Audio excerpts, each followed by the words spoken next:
résistance et de réflexion qui se déroule. Merci.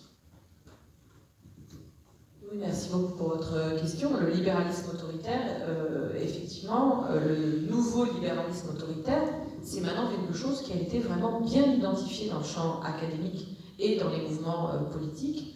Il y a eu un énorme travail qui a été fait, notamment dans le sillage de Michel Foucault. La publication de ses cours au Collège de France, Naissance de la biopolitique, les cours de 78-79 qu'il a écrits sous le coup de l'arrivée au pouvoir de Margaret Thatcher, Ronald Reagan, Valéry Giscard d'Estaing, etc., la construction européenne, l'ordolibéralisme. Ça, c'est 70-79. C'est publié en 2004, je crois, en France, et ça va être lu partout dans le monde, y compris aux États-Unis, et ça va déclencher tout un travail sur ce néolibéralisme que petit à petit on va appeler autoritaire. Vous avez tout à fait raison. Donc il y a une foule de livres importants qui ont compté, enfin beaucoup, il faut s'adapter. Le livre gris fait partie de ce moment-là, hein, de l'identification du néolibéralisme, du nouveau libéralisme autoritaire. Et donc je suis complètement d'accord avec votre analyse. La violence, elle est à tous les niveaux, puisqu'on est face à un régime autoritaire. Elle est à la fois physique, on a parlé de Didier Lallemand, mais elle est aussi constamment symbolique. Hein. On passe dans ce régime-là, on est en permanence décrété comme irrationnel, dangereux. Voilà, on est vraiment dans quelque chose de très, très violent. Donc votre question, on la comprend immédiatement. Face à cette violence, est-ce qu'il ne faut pas, s'asseoir pour discuter sur ce qu'est le soin, qu'est-ce que c'est qu'enseigner, etc., paraît complètement dérisoire. Autant peut-être passer à la violence. Enfin, c'est ce que j'entends dans votre question.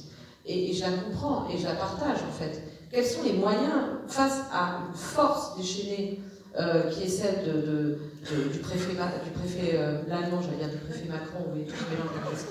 Et voilà, qu'est-ce qu'on peut faire? Alors, moi, j'en suis pas, si vous voulez, à organiser à mettre en place des attentats, etc. Pour l'instant, hein, je veux dire, là, j'ai pas encore franchi ce pas. J'en suis pas encore à passer dans la clandestinité, même si moi j'ai commencé à encourager les gens à lutter contre le pouvoir policier. Par exemple, quand j'ai fait savoir publiquement sur France Inter, ils n'ont pas apprécié que les auto-attestations étaient totalement bidons. Sur le plan juridique, ces auto-attestations, c'était une fabrication de la BVA Nudge Unit, hein, donc c'était du nudging, et sur le plan juridique, c'était bidon. Mais j'ai quand même assorti mon conseil que si on était dans une banlieue sombre et plutôt basanée, il valait mieux quand même remplir l'auto-attestation. Moi, de fait, j'en ai pas rempli, je remplissais pas. Assez vite, j'ai arrêté de remplir, et j'avais décidé que si j'avais un problème avec la police, j'en profiterais pour faire un esclandre, parce que j'avais les moyens de me battre avec un avocat, etc. Donc vous voyez, déjà j'étais quand même un peu limite. Donc je comprends votre question, hein, au bout d'un moment. À quel... voilà.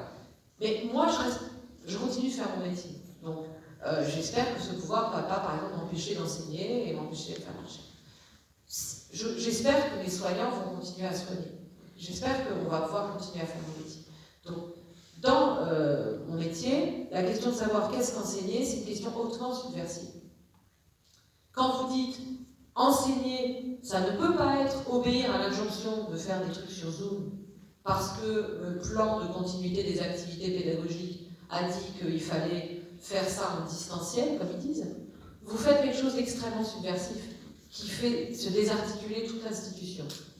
Si on s'y met à plein, je peux vous assurer que... Et c'est ce qu'on a fait, en fait. Parce qu'on a réussi à disqualifier, avec les journalistes qui étaient nos complices, qui avaient des enfants victimes de la zoomite aiguë, on a réussi à disqualifier pour longtemps les enseignements en ligne qui étaient censés être l'avenir, qui aujourd'hui apparaissent comme le pire des mauvaises nourritures fast-food, vous voyez. Et on a réussi à faire ça.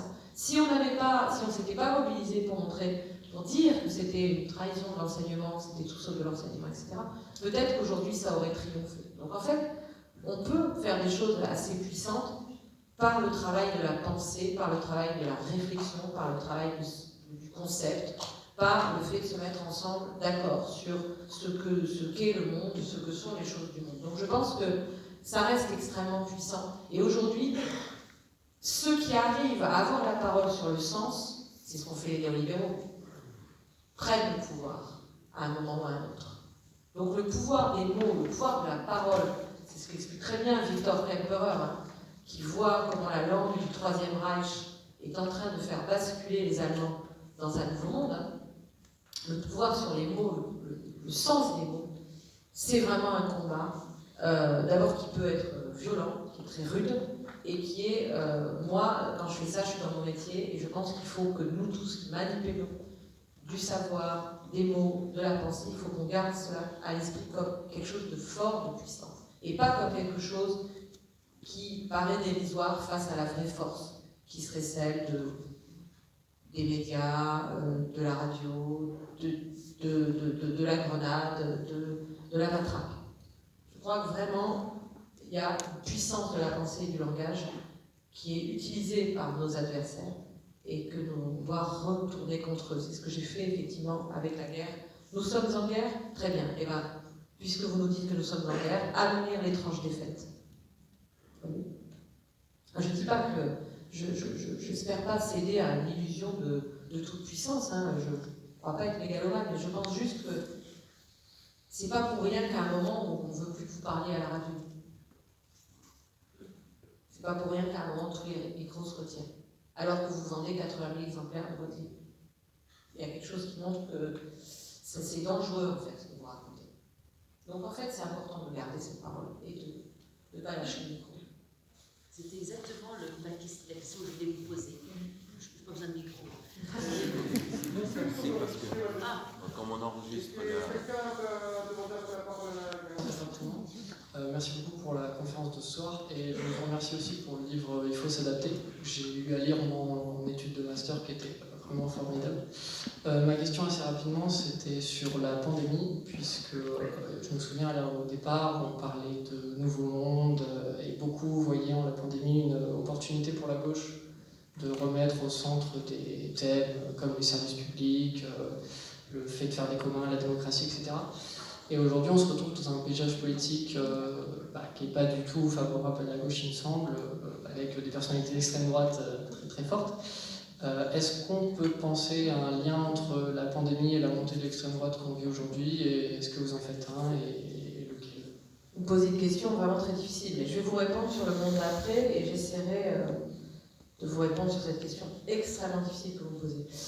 Sur le monde d'après, moi, si vous voulez, j'ai regardé ça, les bras m'ont tombé, enfin, toutes ces tribunes sur le monde d'après, mais c'était une naïveté confondante. Enfin, s'imaginer que par la grâce d'un virus, les choses allaient magiquement s'arranger, puisque le néolibéralisme allait de lui-même s'effondrer, c'est pratique, hein, c'est-à-dire que ça nous dispense de lutter, ça nous dispense de descendre dans la rue, ça nous dispense d'entrer dans la confrontation, puisque, voilà. Et malheureusement, il y a une pensée dite de gauche, avec une sensibilité écologiste que j'ai visée tout à l'heure.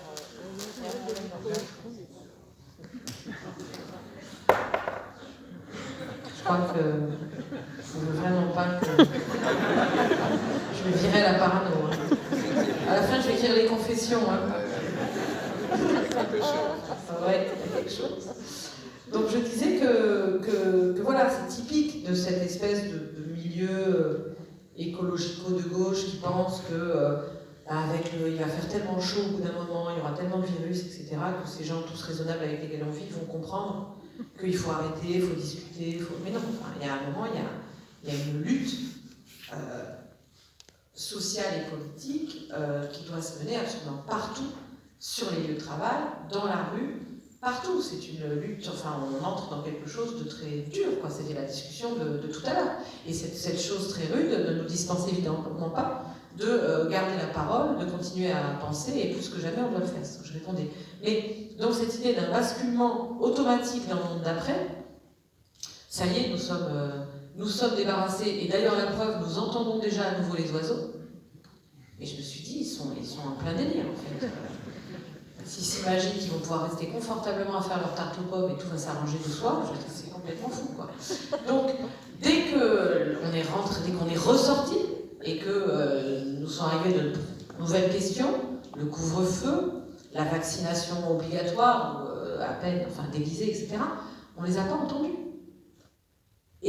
moi, je dis souvent à mes amis ou aux gens avec lesquels je discute, qui m'expliquent quand même quelle puissance dans le dernier discours de Emmanuel Macron, ils sont quand même très forts. Je dis non, c'est notre milieu qui est nul. C'est pas eux qui sont forts, ils sont pas forts du tout. Enfin, n'importe quelle opposition de gauche sérieuse, etc., je veux dire, ils font pas le poids. Le problème, c'est qu'on a effectivement, moi je m'en cache pas, j'ai lutté depuis peu de temps aux côtés de membres de la France Insoumise. Ça se passe très bien, on s'entend très bien.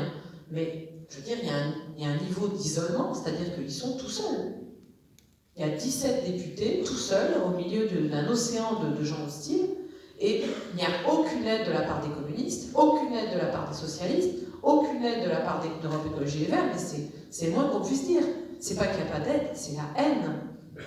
Ils sont haïs pour ce qu'ils font. Ils sont détestés. Il ne faut pas dire du mal du vaccin. On est anti-vax si on fait ça. Et c'est que ça. Donc, que voulez-vous faire? C'est ça le problème. Donc, je crois vraiment que oui, la pandémie avec un P majuscule prépare le pays à une extrême droite extrêmement dure, pour répondre à votre question, puisqu'on est déjà dans des choses fascistoïdes, des relents vichistes, enfin, la délation, enfin, des choses absolument abominables. Donc le pays est préparé comme ça. Après, d'un point de vue beaucoup plus prosaïque, tous les textes législatifs qui ont été votés ont tout bien mis en place pour l'arrivée d'un pouvoir d'extrême droite déchaîné. Il n'y aura plus qu'à appuyer sur un bouton et tout est prêt. Et pourquoi pas du tout parce que les Français sont d'extrême droite, mais parce que la gauche a été indigne. Indigne. Et donc ma colère, elle est immense, parce qu'encore une fois, autant les universitaires, on peut se dire, bon, ils ont peut-être essayé de faire des choses, on les a fait taire, mais eux, ils avaient la parole et ils l'ont toujours aujourd'hui. Qu'est-ce qu'ils vont dire là sur la 3e dose? J'attends de voir. Voilà. C'est ça que je pourrais voir.